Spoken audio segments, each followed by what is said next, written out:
Hey guys, tonight we begin with one of history's most romanticized lies. The idea that Roman bathhouses were luxurious spas where citizens went to relax and socialize in pristine, therapeutic waters. Hollywood has painted these places as marble-clad temples of wellness, complete with crystal-clear pools and sophisticated plumbing. The reality? You'd have a better chance of staying healthy by rolling around in a medieval plague pit. These weren't wellness centers. They were petri dishes masquerading as social clubs, disease factories where Romans unknowingly marinated themselves in a toxic soup of bodily fluids, parasites, and bacterial infections that would make a modern microbiologist weep. So before you get comfortable, take a moment to like the video and subscribe, but only if you genuinely enjoy what I do here. And let me know in the comments where you're tuning in from and what time it is for you. It's always fascinating to see who's joining us from around the world. Now dim the lights, maybe turn on a fan for that soft background hum, and let's ease into tonight's journey together. One that might make you grateful for modern water treatment systems and basic sanitation standards that the mighty Roman Empire somehow never quite figured out.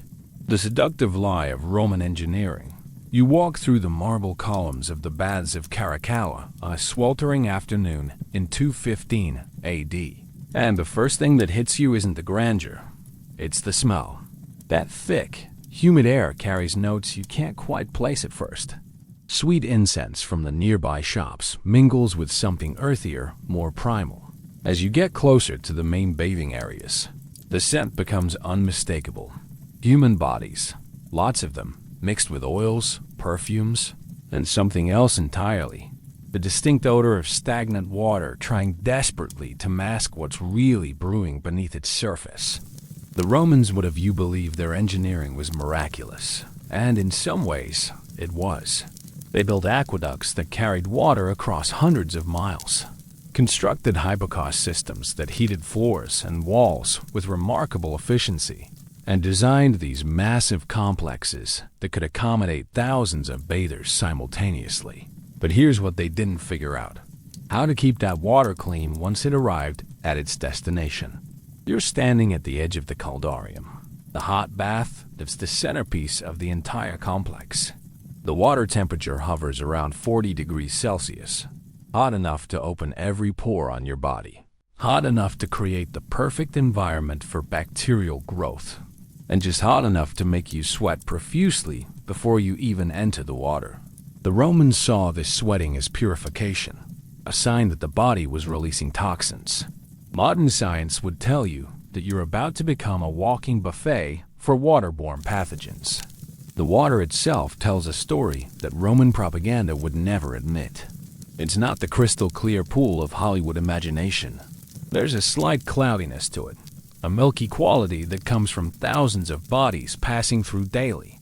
The Romans changed the water occasionally, sometimes once a week, sometimes less frequently depending on the season and the availability of fresh supplies from the aqueducts. But between changes, this same water hosted every conceivable human activity. Think about what that means for a moment. You're looking at water that has been used by everyone from senators to slaves, from healthy young athletes to sick elderly citizens seeking relief from their ailments. There's no filtration system beyond the occasional straining through cloth or sand. No understanding of bacteria or viruses. No concept that microscopic organisms could be swimming alongside the bathers, multiplying in the warm, nutrient-rich environment that human bodies provide. The Romans had elaborate rituals around bathing, specific sequences they followed religiously. First, you'd exercise in the palestra, working up a good sweat. Then you'd scrape off the sweat and oil with a strigil, a curved metal tool that would remove the surface layer of dead skin, oil, and grime. This scraped-off mixture, called gloias, was considered so valuable that it was collected and sold as medicine. Yes, you read that correctly. Roman doctors prescribed other people's scraped-off sweat and dead skin as treatment for various ailments. After scraping, you progress through a series of baths with different temperatures. The tepidarium offered lukewarm water for adjustment. The caldarium provided the hot experience, and the frigidarium shocked your system with cold water. Each transition was supposed to have health benefits, but what actually happened was that your body went through rapid temperature changes that stressed your immune system while simultaneously exposing you to whatever microscopic life forms had taken up residence in each pool. The social aspect of bathing made everything worse. Romans didn't bathe in silence. They talked, they ate, they conducted business, and yes, they relieved themselves. Not necessarily in the designated latrines, either. The concept of holding it until you could reach proper facilities wasn't well established, and the warm water had a way of relaxing more than just tense muscles. Add to this the fact that many bathers came to the thermae specifically because they were feeling unwell, seeking the supposed healing properties of hot water, and you have a perfect storm of contamination. The engineering that Romans were so proud of actually made things worse in many ways. The hypocaust system that heated the floors and walls created the ideal environment for bacterial growth. Warm, moist, and dark in the spaces beneath the floors where maintenance was minimal. The elaborate pipe systems that carried water throughout the complex provided countless surfaces for biofilm formation. Those slimy bacterial colonies that modern plumbers spend considerable effort preventing and removing.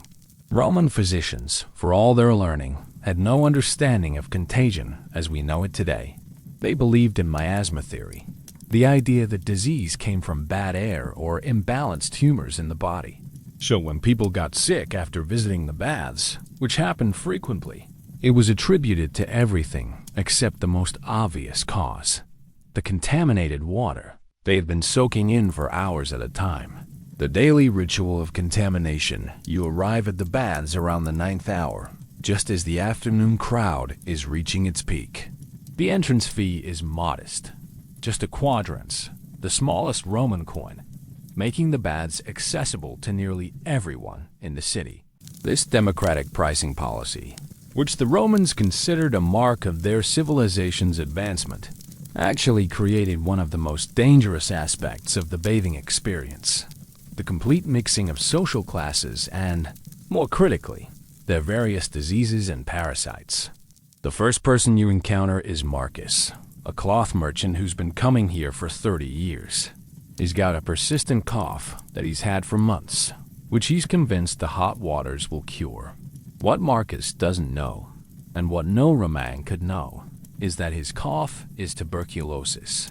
And every time he exhales in the steamy environment of the caldarium, he's releasing millions of bacteria into the air that other bathers are breathing deeply into their lungs. Next to Marcus stands Gaius, a young gladiator fresh from training. His muscle body is covered in small cuts and abrasions from practice, open wounds that he's about to submerge in water that hasn't been changed in 5 days. The Romans believed that bathing would help these wounds heal faster, and in some cases, they were right.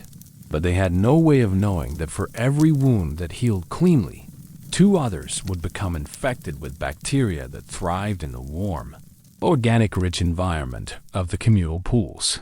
The undressing area, the appetiterium, tells its own story of hygiene practices that would horrify modern sensibilities. Clothes are piled together on stone benches, with no separation between clean and dirty garments. Slaves hired to watch the belongings often have their own health issues, runny noses, skin conditions, infected cuts, and they handle everyone's personal items without any concept of cross-contamination. As you move toward the bathing areas, you pass through the umptuarium, where oils and perfumes are applied. The oils themselves are often rancid, stored in conditions that promote bacterial growth. The perfumes are meant to mask body odors, but they also mask the warning smells that might alert bathers to contamination. That sweet jasmine scent you're inhaling? It's covering up the distinct odor of decomposition from organic matter that's been sitting in the warm water far too long.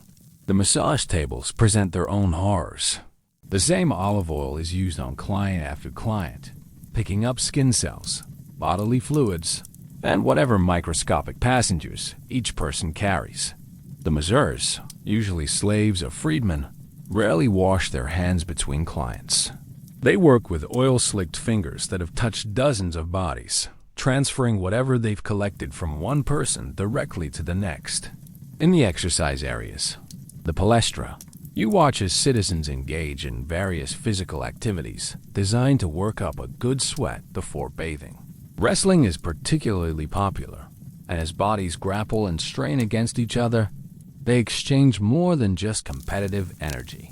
Skin conditions spread through direct contact, and the sand scattered on the ground for traction becomes a repository for every pathogen that falls from the sweating, struggling bodies above.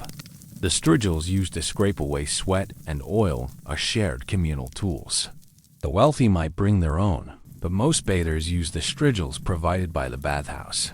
These curved metal scrapers are used on body after body with minimal cleaning between uses. When they are cleaned, it's usually just a quick rinse in the same contaminated water that fills the pools. The bacteria and fungi that collect on these tools create a direct pathway for skin infections to spread from person to person. Roman bathing etiquette required certain social interactions that unknowingly facilitated disease transmission. It was considered proper to greet friends and acquaintances with embraces and kisses, even in the humid environment where respiratory droplets traveled farther and lingered longer in the air. Business deals were conducted with handshakes and close conversation. Political alliances were formed over intimate discussions in the tepidarum, and social bonds were strengthened through physical proximity that would make modern epidemiologists break out in a cold sweat. The Romans had developed elaborate rules about bath behavior, but none of them addressed the health risks that we now know were omnipresent. You weren't supposed to swim vigorously in the hot pools, not because of bacterial concerns, but because it was considered undignified. You weren't supposed to relieve yourself in the bathing pools, not because of sanitation, but because it was considered rude to other bathers. The focus was entirely on social propriety rather than public health. Food and drink were commonly consumed in the bathing areas, adding another layer of contamination. Vendors moved through the crowds, selling everything from wine to roasted nuts, and people ate with their hands that had just been soaking in communal pools. Crumbs and spills provided additional nutrients for bacterial growth, and the combination of food particles with warm water and human bodily fluids created what microbiologists would recognize as an ideal growth medium for harmful pathogens. The timing of bath visits often coincided with the peak heat of the day, when the warm environment became even more conducive to bacterial reproduction. Romans preferred afternoon bathing because it aligned with their daily schedules. But this timing meant that the highest number of people were packed into the steamiest, most contaminated environment at precisely the moment when conditions were most favorable for disease transmission. The architecture of disease. You stand in the frigidarium of the baths of Diocletian, marveling at the soaring vaulted ceilings and massive columns that dwarf even the grandest medieval cathedrals. The Romans built these structures to last forever, and in many ways they succeeded. The ruins still inspire awe 17 centuries later. But the very architectural features that made these buildings monuments to Roman engineering also made them perfect incubators for the diseases that would eventually contribute to the empire's decline. The design principles that Roman architects followed prioritized grandeur and capacity over sanitation. The larger the pools, the more impressive they appeared, but size worked against cleanliness in ways the Romans never understood. A small pool can be drained and refilled relatively quickly, but the massive basins in places like Caracalla's baths held hundreds of thousands of gallons of water. Completely changing the water in these enormous pools required shutting down the entire facility for days, something that was economically impossible given the revenue these establishments generated. Instead of frequent water changes, the Romans relied on a continuous flow system that they believed would keep the pools clean through constant circulation. Fresh water entered at one end while used water drained from the other, creating what modern engineers would recognize as a very inefficient dilution system. The problem was that the flow rate was far too slow to prevent contamination from building up. Water moved through these pools at roughly the same speed that bacteria multiplied, meaning that pathogens had plenty of time to establish themselves and spread to new hosts before being carried away.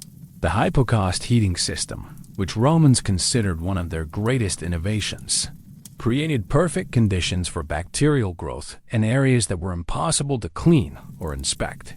Hot air and smoke from furnaces circulated through hollow spaces beneath the floors and within the walls, maintaining comfortable temperatures throughout the complex. But these hidden spaces also provided warm, moist environments where biofilms could flourish undisturbed. Dead animals, accumulated debris, and moisture created bacterial colonies that would periodically release their contents into the bathing areas, through cracks in the flooring or wall coverings. Roman architects loved complexity, and bathhouse design reflected this preference with elaborate networks of pipes, channels, and chambers that water flowed through before reaching the main pools. Each turn, each junction, each change in diameter created opportunities for bacteria to establish colonies. The lid pipes that the Romans were so proud of, and which gave them a technological advantage over their neighbors, provided ideal surfaces for biofilm formation. Lead is toxic in large quantities, but the greater immediate danger came from the bacterial ecosystems that thrived on the interior surfaces of these pipes. The drainage systems, while innovative for their time, were inadequate for the biological load they were expected to handle. Roman engineers designed these systems to remove water and obvious debris, but they had no concept of the microscopic waste that human bodies produce.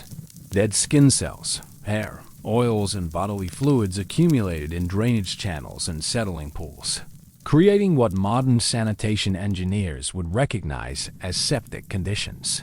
Ventilation was another area where impressive engineering created unintended health consequences. The high ceilings and strategically placed openings were designed to manage the steam and heat generated by hundreds of hot bodies and heated pools. The air circulation systems did move air effectively, but they also distributed airborne pathogens throughout the entire complex. A person with a respiratory infection in the caldarium could transmit their illness to someone in the tepidarum through the building's own ventilation system. The decorative elements that made these buildings so magnificent also harbored dangers. Elaborate mosaics on pool floors provided countless crevices, where bacteria could hide from the minimal cleaning efforts that did occur. Carved marble sculptures and ornate column capitals collected moisture and organic matter in their detailed surfaces. The Romans cleaned these decorative elements for aesthetic reasons, but their cleaning methods, usually just water and occasionally vinegar, were inadequate for removing the bacterial colonies that established themselves in every carved detail. Storage areas for oils, perfumes, and cleaning supplies were typically located in the lower levels of these complexes, where humidity was highest and air circulation was poorest. These conditions promoted spoilage and bacterial growth in the very products that were supposed to promote cleanliness and health. Rancid oils didn't just smell bad. They harbored bacteria that could cause serious skin infections when applied to the warm, moist skin of bathers. The Roman obsession with luxury led to the inclusion of features that actively worked against sanitation. Heated benches and floors felt wonderful to sit and lie on, but they provided ideal conditions for bacteria and fungi that cause skin infections. The warm surfaces were rarely cleaned properly because the Romans didn't want to damage the expensive materials or interrupt the heating systems. As a result, these comfort features became reservoirs for pathogens that were transferred directly to the skin of every person who used them. Water temperature control, which the Romans managed with remarkable precision, was actually maintained at levels that maximized bacterial growth. The caldarium pools were kept at temperatures between 37 and 42 degrees Celsius, warm enough to be comfortable for humans, but also the optimal temperature range for many pathogenic bacteria. Modern hot tubs are maintained at higher temperatures specifically to kill bacteria, but the Romans didn't know that just a few degrees could make the difference between a relaxing soak and a bacterial breeding ground. The architectural achievement that Romans were most proud of, the ability to accommodate thousands of bathers simultaneously, was actually the feature that made these complexes most dangerous. High capacity meant high biological load, and the mathematical relationship between these factors was exponential rather than linear. Twice as many people didn't create twice as much contamination. They created 4 times as much, because each additional person was both a source of new pathogens and a potential victim for all the pathogens already present. The water you never want to touch. You dip your toe into the caldarium of the Baths of Trajan on a busy Thursday afternoon, and the water feels perfectly warm and inviting. The temperature is exactly right. The mineral content gives it that silky feel that wealthy Romans paid premium prices to experience. And the gentle circulation creates small currents that massage your feet as you enter. What you can't see, smell, or feel are the millions of microorganisms that call this pool home. Bacteria, viruses, fungi, and parasites that have been multiplying in this warm, nutrient-rich environment for the past 6 days since the water was last changed. The Romans prided themselves on their water quality, and in many ways, their aqueduct systems deliver remarkably pure water to the city. The problem wasn't what came into the baths. It was what happened to that water once it arrived. Roman engineers had mastered the art of moving water across vast distances and managing pressure differentials, but they had no understanding of microbiology or the principles of water treatment that modern systems take for granted. Fresh water entering the complex was indeed clean by ancient standards. It flowed through carefully constructed channels, passed through settling tanks that removed large particles, and arrived at the bathhouses free of the obvious contamination that plagued other water sources. But the moment that clean water mixed with the first human body, the contamination process began. Oils, dead skin cells, hair, sweat, and other organic matter immediately began to change the water's chemistry in ways that favored bacterial growth. The water temperature that felt so pleasant to Roman bathers was actually maintained at the optimal level for pathogen multiplication. Between 35 and 45 degrees Celsius, most disease-causing bacteria reproduce at their maximum rate. The Romans kept their caldarium pools in this exact range because it felt good to human skin, unknowingly creating perfect incubators for waterborne diseases. Modern spa operators maintain much higher temperatures specifically to kill bacteria, but the Romans thought that hotter water was simply uncomfortable rather than more sanitary. Pool chemistry was completely unknown to Roman bath operators. They had no concept of pH levels, chlorination, or any of the chemical treatments that modern water systems use to prevent bacterial growth. When the water started to smell bad or look cloudy, the solution was to add more perfumes or oils to mask the problems rather than address their underlying causes. These additives often made the situation worse by providing additional nutrients for bacterial growth. The continuous flow system that Romans used was theoretically sound, but practically inadequate. Water entered the pools at a rate that was designed to completely replace the pool's contents every few days. But the actual flow patterns meant that some areas of the pools received fresh water regularly, while other areas became stagnant dead zones where contamination accumulated. The deepest parts of the pools, where sediment naturally collected, might go weeks without receiving fresh water, allowing bacterial colonies to establish themselves and flourish undisturbed. Roman bathing practices actively contaminated the water in ways that would shock modern sensibilities. Bathers didn't rinse off before entering the pools. In fact, the whole point was to soak in the warm water while still covered in oils, sweat, and the debris of daily life. The strigil scraping process was performed in the pools themselves, with all the removed dead skin and grime going directly into the water that other people were soaking in.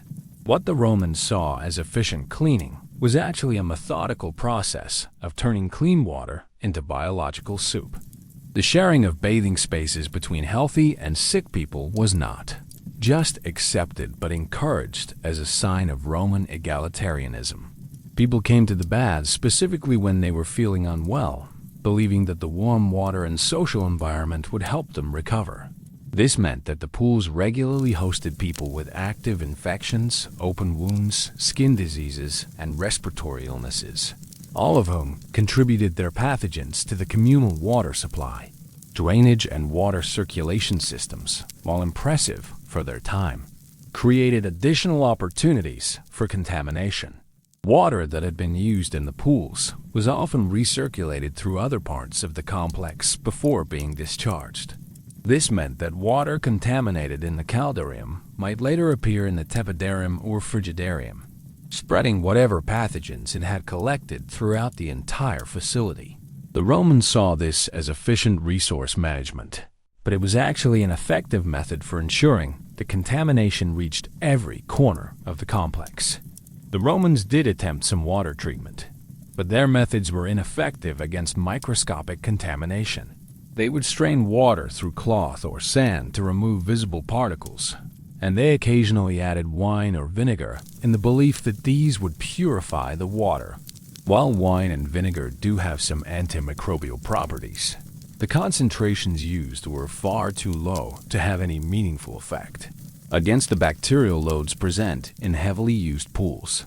Storage and staging areas for bathwater created additional contamination opportunities. Water was often held in underground cisterns or surface reservoirs before being fed into the pools. These storage areas became breeding grounds for bacteria and parasites, particularly during the warmer months when temperatures promoted rapid microbial growth. By the time stored water reached the bathing pools, it was already carrying a significant bacterial load that would multiply rapidly in the warm pool environment. The minerals that gave Roman bath water its therapeutic reputation also contributed to bacterial growth.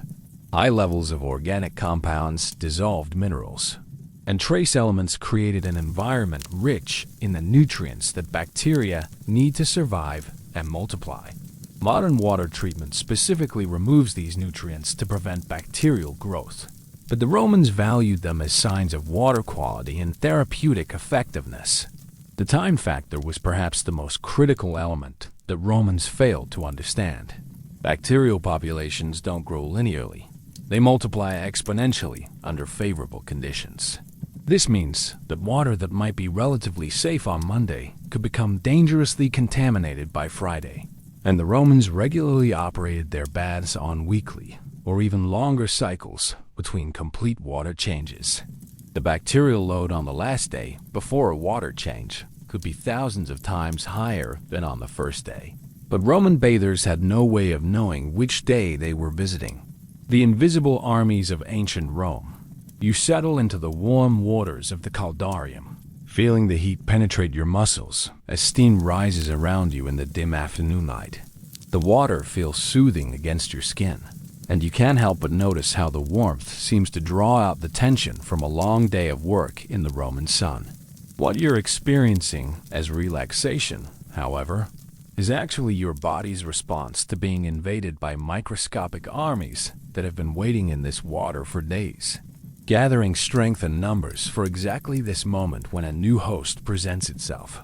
The bacterial ecosystem in a Roman bathhouse was unlike anything that exists in nature. It combined the ideal temperature for microbial growth with an endless supply of organic nutrients from human bodies, creating what modern microbiologists would recognize as a nearly perfect bacterial culture medium. The warm water, maintained at body temperature or slightly higher, allowed bacteria to reproduce at their maximum rate, while the constant influx of new organic matter from bathers provided unlimited food sources for these microscopic populations. Staphylococcus bacteria were among the most common residents of Roman pools. These organisms, which live naturally on human skin, found paradise in the warm, moist environment of the baths. Under normal circumstances, staph bacteria are relatively harmless, but in the concentrated environment of a Roman bathhouse, they could reach population densities that overwhelmed the human immune system. Skin infections, boils, and more serious systemic infections were direct results of exposure to these elevated bacterial concentrations. Streptococcus species thrived equally well in the bath environment, particularly in the throat and respiratory systems of bathers who spent time in the steamy caldarium. These bacteria, spread through respiratory droplets, could survive for extended periods in the warm, humid air above the pools. Romans who came to the baths with minor throat irritations often left with serious streptococcal infections that could progress to scarlet fever or more dangerous systemic conditions. The warm water temperatures also supported populations of Clostridium bacteria, which could survive in the anaerobic conditions that developed in the deeper, less circulated areas of the pools. These bacteria, which produce powerful toxins, were responsible for severe gastrointestinal illnesses that plagued frequent bath users. The Romans attributed these ailments to dietary factors or seasonal influences, never suspecting that their beloved bathhouses were the actual source of their digestive problems. Fungal infections were another invisible threat that thrived in Roman baths. The warm, moist environment was ideal for fungi like Candida and various dermatophytes that cause skin and nail infections. These organisms could establish themselves on the wet surfaces around the pools and on the skin of bathers, leading to persistent infections that were notoriously difficult to treat with ancient medical knowledge. Romans often suffered from chronic skin conditions that modern medicine would recognize as fungal infections, but ancient physicians attributed these problems to imbalanced humors or divine displeasure. Parasitic organisms found Roman baths to be excellent transmission venues. Cryptosporidium and Giardia, waterborne parasites that cause severe diarrheal diseases, could survive for weeks in the pool water, waiting for new hosts to ingest them. These microscopic parasites were particularly dangerous because they had protective shells that allowed them to resist the minimal cleaning efforts that Romans did attempt. Once ingested, they could cause chronic digestive problems that lasted for months. The bacterial populations in different areas of the bathhouse developed distinct characteristics based on local conditions. The caldarium, with its higher temperatures, favored thermophilic bacteria that could tolerate heat but were particularly aggressive in their infection patterns. The tepidarum supported different bacterial communities that were adapted to moderate temperatures but had longer survival times on human skin. The frigidarium, while cooler, harbored bacteria that were more resistant to temperature changes and could survive the shock of moving from one pool to another. Biofilm formation was a major factor in maintaining these bacterial populations. On every surface that came into contact with the bathwater, the pool walls, the pipes, the drainage systems, bacteria would form protective biofilms that allowed them to resist cleaning efforts and survive between water changes. These biofilms served as bacterial reservoirs that continuously seeded the fresh water with new contamination, ensuring that even recently changed pools would quickly develop dangerous bacterial populations. The Romans had no understanding of bacterial resistance or the way that antibiotic-like substances could promote the growth of more dangerous organisms. When they added wine or vinegar to the bathwater in attempts to purify it, they were unknowingly creating selection pressure that favored bacteria resistant to these mild antimicrobial agents. Over time, this led to the development of bacterial strains that were more virulent and harder to fight off with the body's natural immune responses. Viral infections also spread efficiently through the bath environment, though the Romans had no concept of viruses as disease agents. Respiratory viruses found the warm, humid air above the pools to be an ideal transmission medium, while enteric viruses could survive in the water itself and infect bathers through ingestion or contact with mucous membranes. The close physical proximity of bathers in the crowded pools provided numerous opportunities for viral transmission through direct contact or contaminated water. The seasonal variations in bacterial populations added another layer of complexity to the risks faced by Roman bathers. During the warmer months, bacterial reproduction rates increased dramatically, leading to higher concentrations of pathogens in the pools. Winter bathing was somewhat safer from a bacterial standpoint, but the Romans preferred to visit the baths more frequently during cold weather, seeking warmth and social contact that partially offset the reduced bacterial activity. Cross-contamination between different areas of the bathhouse ensured that no pool remained free of dangerous organisms for long.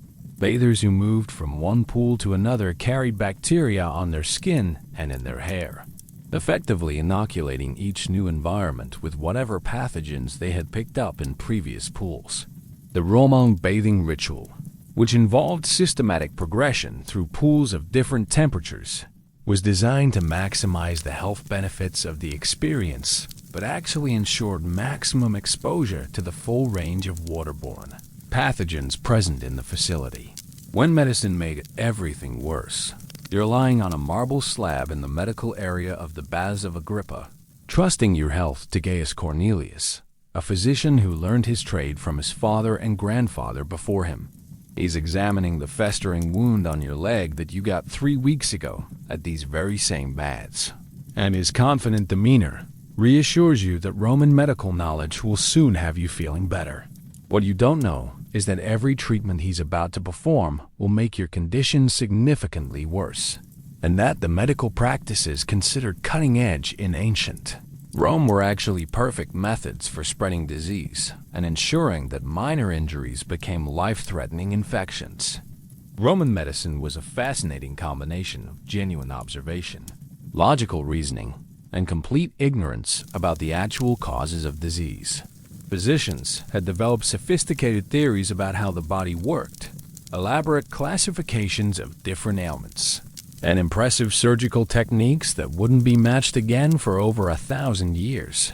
But their fundamental understanding of infection and contagion was so completely wrong that their treatments often did more harm than the diseases they were trying to cure. The theory of the four humors, blood, phlegm, yellow bile, and black bile, dominated Roman medical thinking and led to treatments that systematically weakened patients' immune systems.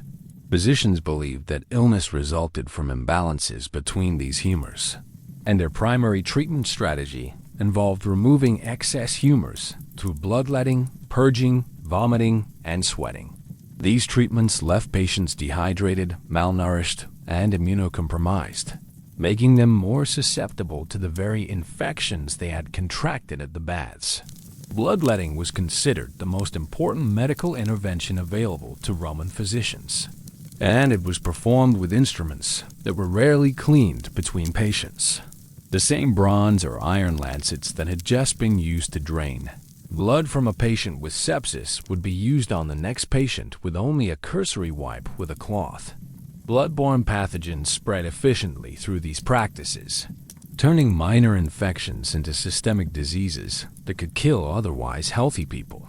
The concept of wound care in Roman medicine was particularly dangerous when combined with bathhouse injuries.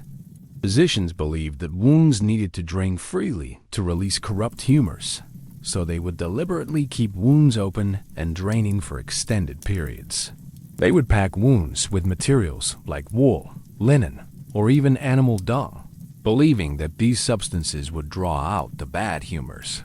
In reality, these packing materials introduced additional bacteria into open wounds and prevented the natural healing processes that might have saved patients from serious infections. Roman physicians prescribed bathhouse visits as treatment for a wide variety of ailments. Patients with respiratory problems were told to spend long periods in the steamy caldarium, breathing deeply to clear their lungs. People with skin conditions were advised to soak in the mineral-rich waters for hours at a time. Those suffering from joint pain or muscle injuries were instructed to alternate between hot and cold pools to restore balance to their systems. In every case, these treatments exposed already vulnerable patients to additional pathogens that their weakened immune systems couldn't fight off. The preparation and storage of medicines in Roman times created additional opportunities for contamination. Herbal remedies were often prepared with water drawn from the same sources that supplied the baths, and the medicines themselves were stored in containers that were cleaned with contaminated water. Oils and ointments used to treat skin conditions were kept in warm areas where bacteria could multiply. And the same batches of medicine were used on multiple patients without any understanding of cross-contamination. Surgical procedures performed in connection with bathhouse. Injuries were conducted with instruments that had no effective sterilization. Roman surgeons were skilled at their craft and could perform complex operations with remarkable precision. But their knives, saws, and clamps were cleaned only with water and wine, methods that were completely inadequate for removing bacterial contamination. Operating rooms were often located within or adjacent to bathhouse complexes, taking advantage of the warm, humid environment that felt comfortable for patients but was ideal for bacterial growth. The Roman practice of communal medical treatment made individual infections into community health disasters. When patients with similar symptoms were treated together in the same facilities, using the same instruments and medicines, diseases spread rapidly through the patient population. A single case of a serious infection could quickly become an outbreak. That affected dozens of people who had come to the medical facilities seeking help for unrelated problems. Roman physicians had developed an extensive pharmacopoeia of plant and mineral remedies, many of which had genuine therapeutic value. However, the methods used to prepare and administer these medicines often negated their benefits. Herbal preparations were frequently diluted with contaminated water, mixed with oils that had gone rancid, or combined with other substances that harbored bacteria. Even effective antimicrobial compounds like honey or wine were rendered useless when mixed with contaminated materials or administered with unclean instruments. The diagnostic methods used by Roman physicians often involved direct contact with infected areas using bare hands, followed by examination of other patients without any cleaning procedures. A physician examining a patient's infected wound would then move on to examine another patient's healthy skin, effectively transferring bacteria from one person to another. The Roman medical emphasis on hands-on examination and physical manipulation of patients created numerous opportunities for disease transmission. Treatment protocols for bathhouse-related illnesses were based on the belief that the baths themselves were inherently healthy, so any problems that developed after bathing must have other causes. This led physicians to prescribe even more bathhouse visits as treatment, creating a cycle where patients became increasingly exposed to the very pathogens that were making them sick. The more treatment they received, the worse their conditions became. But this was attributed to the severity of their original illness, rather than the ineffectiveness of the treatment methods. The Roman medical establishment's confidence in their methods meant that alternative approaches were rarely considered. Patients who questioned the wisdom of repeated bathhouse visits, or who suggested that the baths themselves might be causing their problems, were dismissed as ignorant or ungrateful. The social pressure to accept medical authority, combined with the lack of alternative treatment options, meant that patients continued to follow medical advice that was systematically destroying their health. The social fabric of contagion. You're reclining in the tepidarium of the Baths of Titus on a Tuesday afternoon, engaged in animated conversation with Senator Lucius Flavius about the latest political developments in the forum. The warm water laps gently around your chest as you gesture to emphasize your points about trade policy with Germania, and you can't help but notice how the intimate setting encouraged more honest discussion than would be possible in the formal surroundings of the Senate House. What you're experiencing is the social magic that made Roman baths the beating heart of urban civilization, and what you're participating in is also the most efficient disease transmission network ever created by human society. The Roman bathhouse was designed to break down social barriers, and it succeeded brilliantly at this goal. Senators bathed alongside merchants, wealthy matrons soaked next to freed slaves, and soldiers fresh from campaign shared pools with urban bureaucrats who had never left the city. This democratic mixing was considered one of the great achievements of Roman civilization, a demonstration that their society had transcended the rigid class divisions that characterized other cultures. From a public health perspective, however, this social mixing was a catastrophe that ensured diseases could spread rapidly across all levels of society. The conversational nature of Roman bathing meant that people spent long periods in close proximity, talking, laughing, and breathing heavily in the warm, humid air above the pools. Respiratory droplets from infected individuals could travel much farther in this environment than in dry air, and the steam from the hot pools carried these droplets throughout the bathing areas. A single person with a respiratory infection could potentially infect dozens of others during a typical afternoon at the baths, and those newly infected individuals would carry their diseases home to their families and communities. Roman business culture had embraced the bathhouse as an ideal venue for conducting negotiations and forming partnerships. The relaxed atmosphere and physical vulnerability that came with communal nakedness were thought to promote honesty and trust between potential business partners. Handshakes sealed deals that had been negotiated while both parties soaked in the same contaminated water, and the physical contact that accompanied these social rituals provided perfect opportunities for transmitting skin infections and other contact spread diseases. The Roman tradition of bringing food and drink into the bathing areas added another dimension to the social transmission of disease. Vendors moved through the crowd selling wine, bread, olives, and other refreshments, and bathers consumed these items with hands that had just been soaking in communal pools. Food particles that fell into the water provided additional nutrients for bacterial growth, while the practice of sharing food and drink created direct pathways for transmitting oral and digestive system infections. Roman bathing etiquette required extensive physical contact between bathers as part of normal social interaction. Friends greeted each other with embraces and kisses. Business associates demonstrated their trustworthiness through friendly physical contact, and political allies reinforced their relationships through casual touching and proximity. These social behaviors, which strengthened the bonds that held Roman society together, also provided countless opportunities for pathogens to move from person to person through direct skin contact. The Roman practice of bringing slaves and servants to attend their masters during bathing created additional vectors for disease transmission. These attendants moved between multiple wealthy families, carrying diseases from one household to another while providing personal services that involved intimate physical contact. A slave who contracted a skin infection while serving one family could transmit it to several other families before the infection became apparent, creating networks of disease transmission that followed the social hierarchies of Roman society. Gladiators and athletes who used the baths for training and recovery presented particular risks for disease transmission.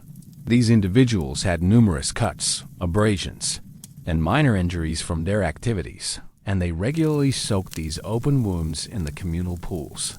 Their physical conditioning made them resistant to many diseases, so they often carried infections without showing symptoms while still being capable of transmitting these diseases to other bathers who were less physically robust.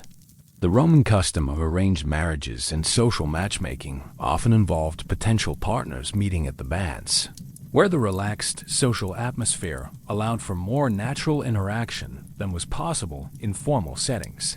Young people who contracted infections during these courtship activities could carry diseases into new families when they married, spreading pathogens through the interconnected networks of Roman elite society. Wedding celebrations often included group visits to bathhouses, ensuring that extended families and social networks were exposed to whatever diseases the happy couple might have acquired. Roman religious festivals frequently incorporated communal bathing as part of their celebrations, bringing together people from across the city for shared ritual experiences. These festivals could attract thousands of participants to the largest bathhouses, creating conditions where diseases could spread rapidly through massive crowds of celebrants. The religious significance of these events meant that people attended even when they were feeling unwell, believing that participation in the sacred rituals would help them recover from their ailments. The Roman military used bathhouses as recreation facilities for soldiers on leave, creating opportunities for diseases to spread between military units and then be carried to distant parts of the empire as troops were transferred to new assignments. Soldiers who contracted infections while on leave in Roman baths could carry these diseases to frontier posts where local populations had no previous exposure and therefore no immunity to the pathogens. This military-mediated disease transmission was one of the ways that urban diseases spread throughout the Roman world. Professional networks in Roman society often centered around bathhouse socializing, with physicians, lawyers, merchants, and craftsmen maintaining their business relationships through regular social interaction in the pools. These professional communities became closed loops for disease transmission, where an infection that entered one member of the network could quickly spread to all the others through their regular social contact. The professional reputation and business success that depended on maintaining these social relationships meant that people continued to participate in bathhouse socializing, even when they suspected they might be ill. The Roman system of political patronage relied heavily on face-to-face contact between patrons and clients, and bathhouses provided neutral ground where these relationships could be maintained and developed. Wealthy patrons held informal court in the baths, meeting with clients who sought their influence and support for various projects. These political networks became conduits for disease transmission, as infections could move from powerful patrons to their numerous clients and then spread throughout the broader community through the clients' own social and professional connections. The seasonal cycles of death. You arrive at the baths of Diocletian on the first warm day of spring, eager to wash away the grime and gloom of a long Roman winter. The March sunshine streaming through the high windows feels like a blessing after months of cold rain and gray skies. And you're not alone in your enthusiasm. The pools are more crowded than they've been since autumn. What you're witnessing is the beginning of the annual cycle that Roman physicians came to dread. The predictable pattern of disease outbreaks that followed the seasonal rhythms of Roman social life as surely as the flooding of the Nile followed the summer solstice. Spring was when Roman bathhouses transformed from relatively manageable health hazards into full-scale biological disasters. The warming temperatures that felt so pleasant to human skin also accelerated bacterial reproduction rates exponentially. Microorganisms that had survived the winter in dormant or slow-growing states suddenly burst into rapid multiplication, and the bacterial populations in the pools could increase by factors of hundreds or thousands within just a few days of sustained warm weather. The Roman enthusiasm for spring bathing made the seasonal disease cycles even worse. After months of reduced bathing during the coldest parts of winter, people flocked to the baths as soon as the weather improved, eager to socialize and cleanse themselves in the warming pools. This surge in attendance overwhelmed the marginal sanitation systems that might have been adequate for smaller winter crowds, and the combination of maximum bacterial growth conditions with maximum human exposure created perfect storms of disease transmission. Roman agricultural cycles contributed to the seasonal disease patterns in ways that no one at the time understood. Spring was when farmers brought their produce to urban markets, and many of these agricultural workers stopped at bathhouses to clean up before conducting business in the city. They carried with them parasites and diseases from rural areas, introducing new pathogens to urban pools that had been circulating the same bacterial strains all winter. This influx of novel diseases encountered urban populations that had no previous exposure, and therefore no immunity to the new threats. The Roman calendar of religious festivals and public celebrations was heavily weighted toward spring and summer, and many of these events included communal bathing as part of their traditions. The Festival of Fortuna in April, the Floralia in May, and the various summer solstice celebrations all brought massive crowds to the bathhouses during the months when bacterial activity was at its peak. These religious gatherings created ideal conditions for epidemic diseases to spread rapidly through large populations and then be carried back to communities throughout the Roman world. Summer in Roman bathhouses was characterized by the development of bacterial ecosystems that were qualitatively different from those of other seasons. The consistently high temperatures allowed thermophilic bacteria to dominate the pools, and these heat-loving organisms were often more virulent and harder for the human immune system to combat than the moderate temperature bacteria that flourished during cooler months. The types of infections that people contracted during summer bathing were typically more severe and more likely to become systemic diseases that could be fatal. The Roman practice of using bathhouses as refuges from summer heat created conditions where the sickest and most vulnerable people congregated in the most contaminated environments.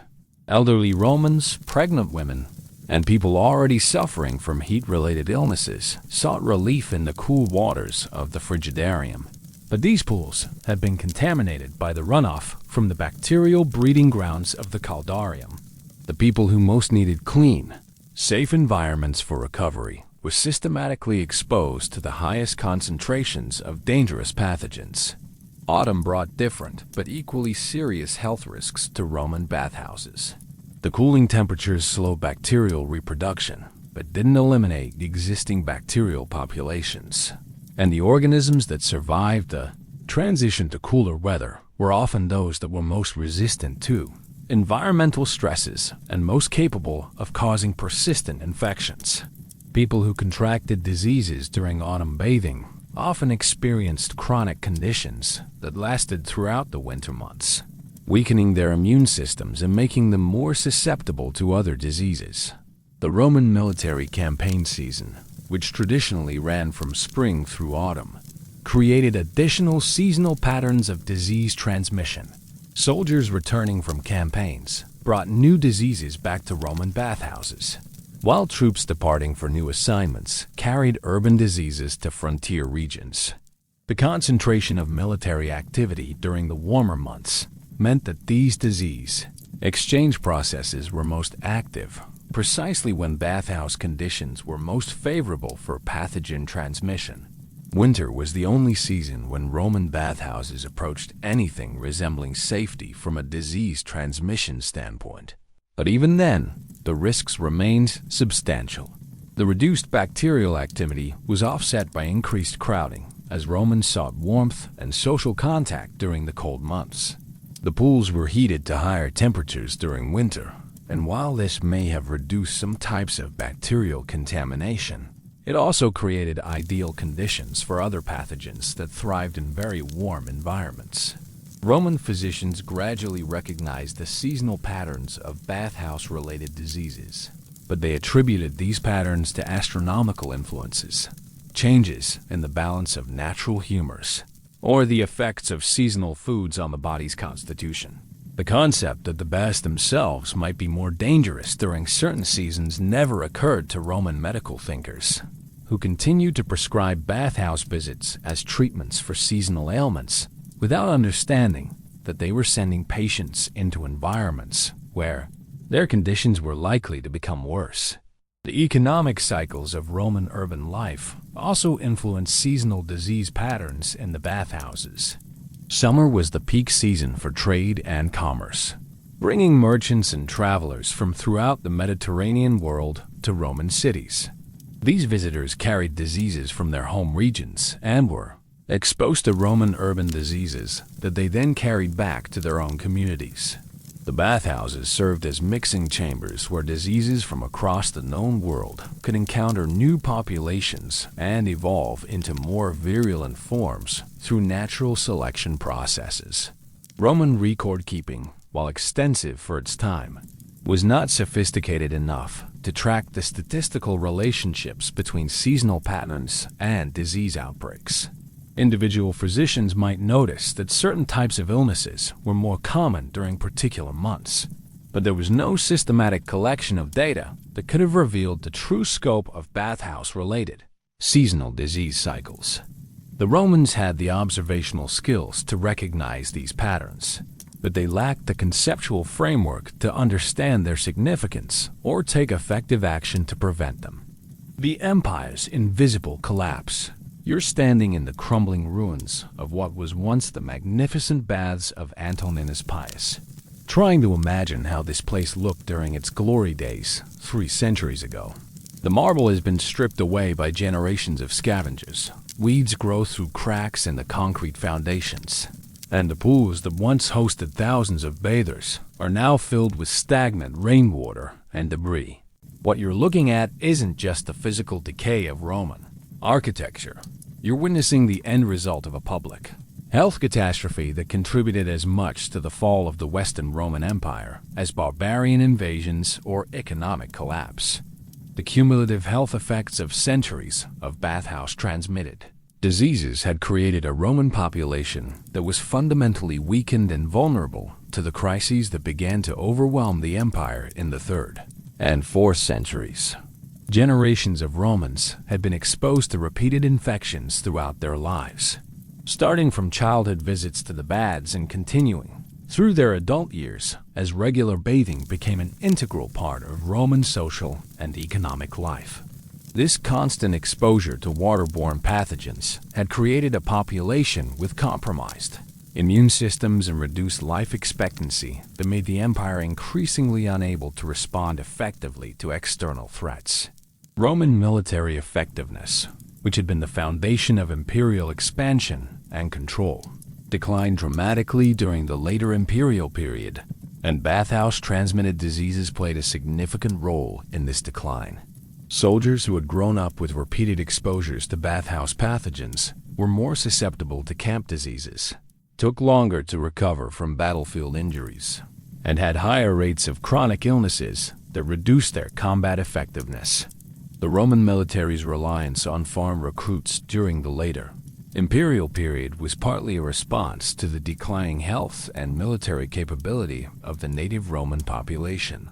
The Roman economy, which depended on a healthy and productive workforce, began to experience serious labor shortages that were exacerbated by the health effects of bathhouse-transmitted diseases.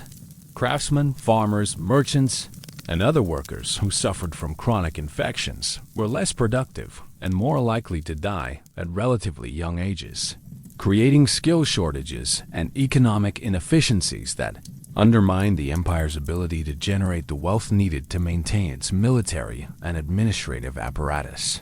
Roman urban populations, which had been the empire's great strength during its expansion phase, became liabilities during the crisis periods of the later empire. Cities that had been centers of trade, administration, and cultural development became disease-ridden environments where populations could not maintain themselves without constant immigration from healthier rural areas. The bathhouses that had been symbols of Roman civilization became focal points for disease transmission that made urban life increasingly unsustainable.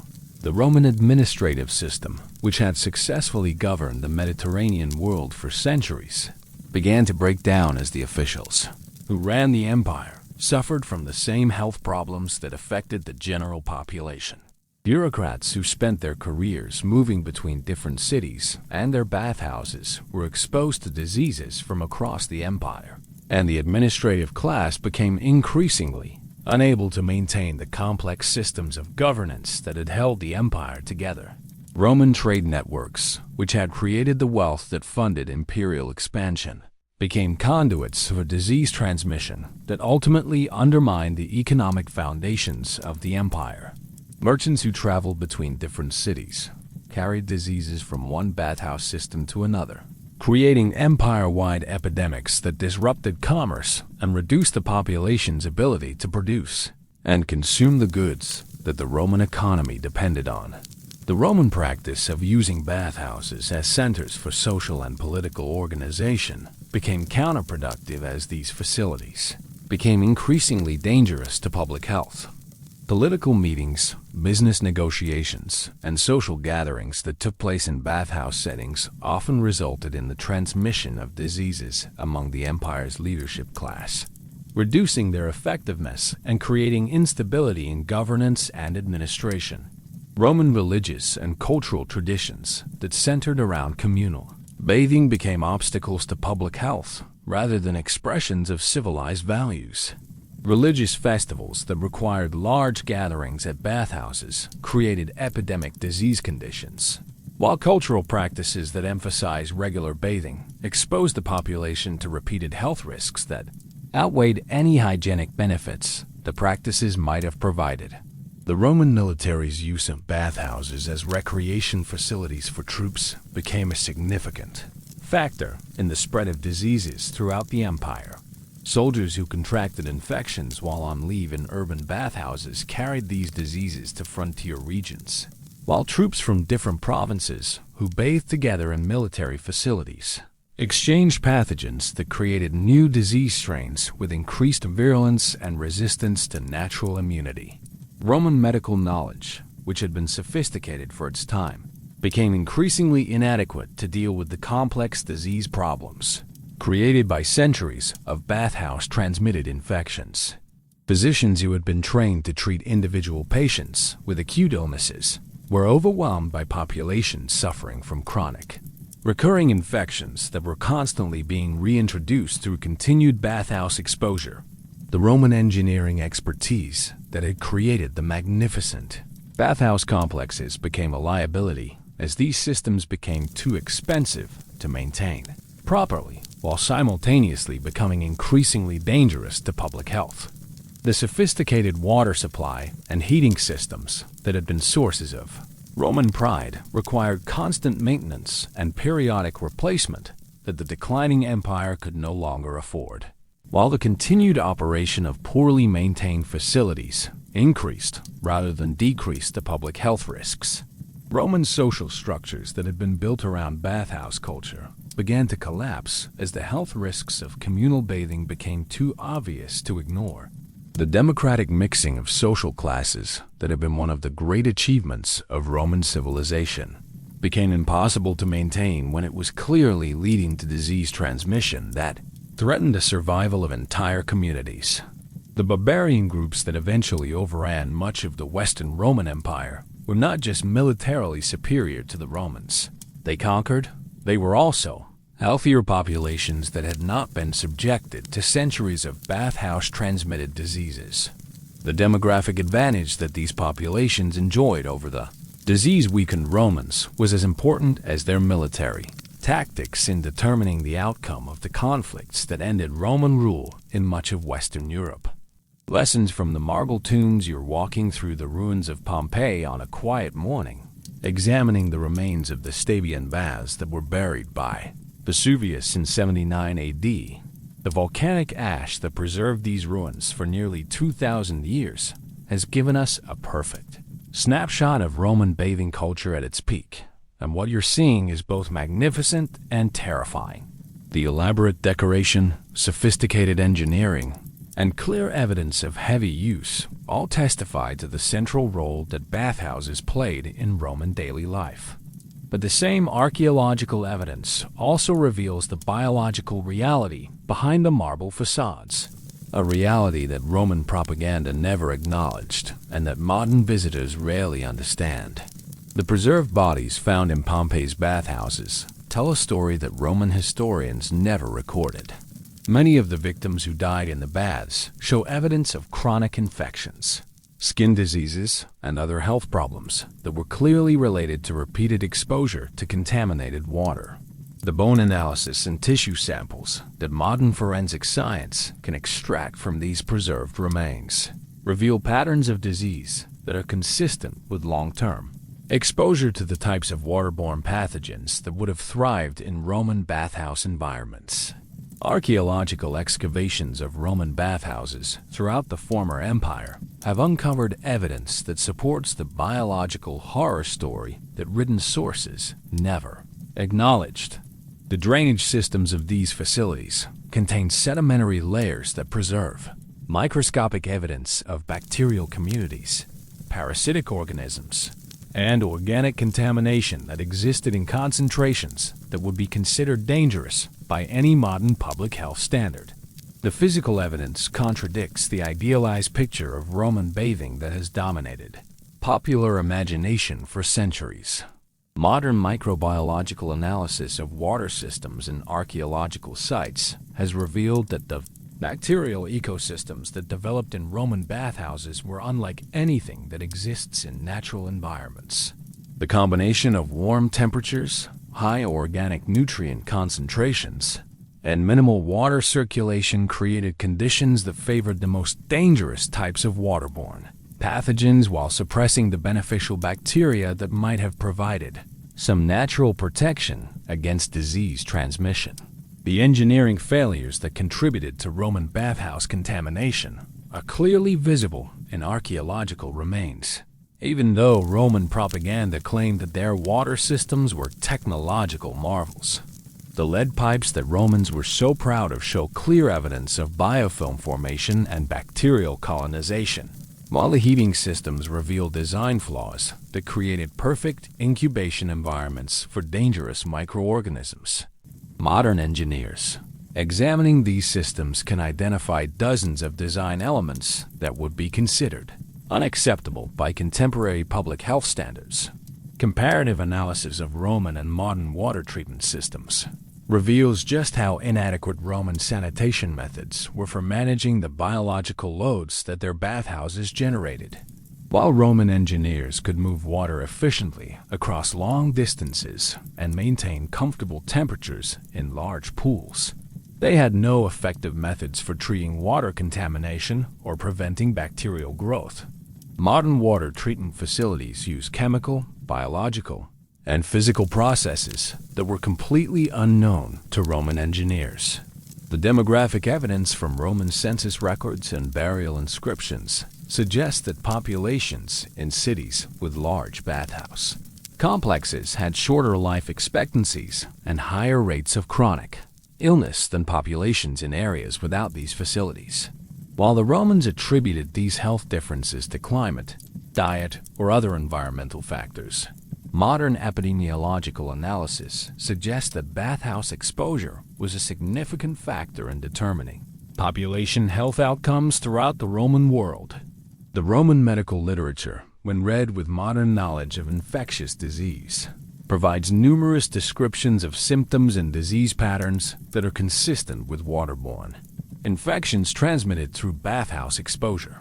Roman physicians documented recurring outbreaks of skin diseases, respiratory infections, and gastrointestinal illnesses that followed.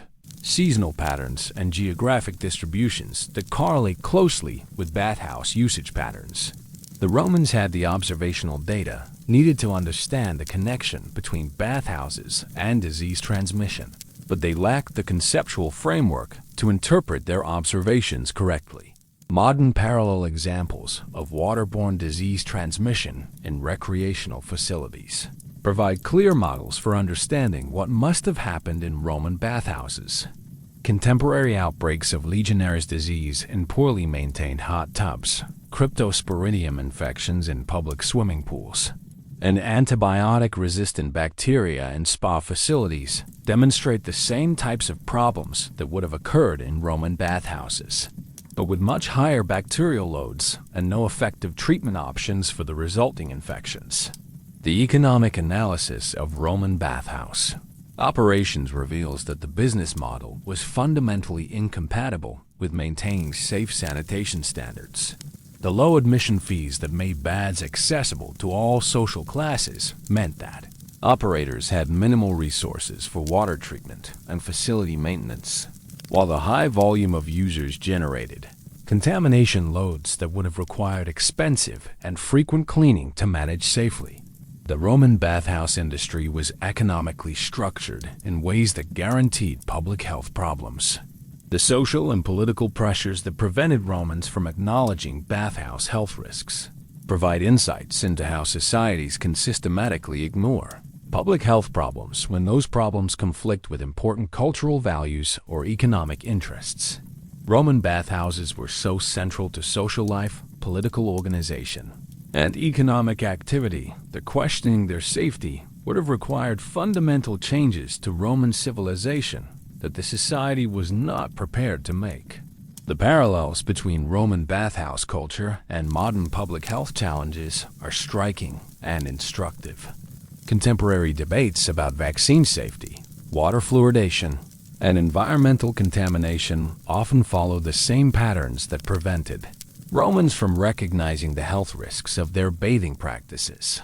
Societies have a remarkable capacity for ignoring clear evidence of public health problems when acknowledging those problems would require expensive changes to establish practices or challenges to powerful economic interests. The ultimate lesson from Roman bathhouse culture is that technological sophistication and cultural advancement do not automatically translate into effective public health practices. The Romans created architectural marvels and engineering systems that are still impressive by modern standards, but they fundamentally failed to understand the biological realities that made their greatest cultural achievements into public health disasters. Modern societies that pride themselves on scientific knowledge and technological capability need to remember that the Romans were equally confident in their understanding of the world, and equally wrong about the safety of practices that seemed obviously beneficial to them. The archaeological record of Roman bathhouses serves as a warning about the dangers of assuming that popular practices are safe practices, and that cultural traditions necessarily serve the best interests of the people who follow them. The marble tombs that Roman bathhouses ultimately became stand as monuments to the gap between human ambition and human understanding, reminding us that even the most impressive civilizations can be undermined by invisible threats that they refuse to acknowledge or lack the knowledge to understand. Number hash, closing 4,000 characters. So here we are, at the end of our journey through the marble corridors and contaminated pools of Roman bathhouse culture. You've seen how the very achievements that Romans were most proud of, their engineering prowess, their democratic social mixing, their sophisticated urban lifestyle, became the mechanisms of their own biological destruction.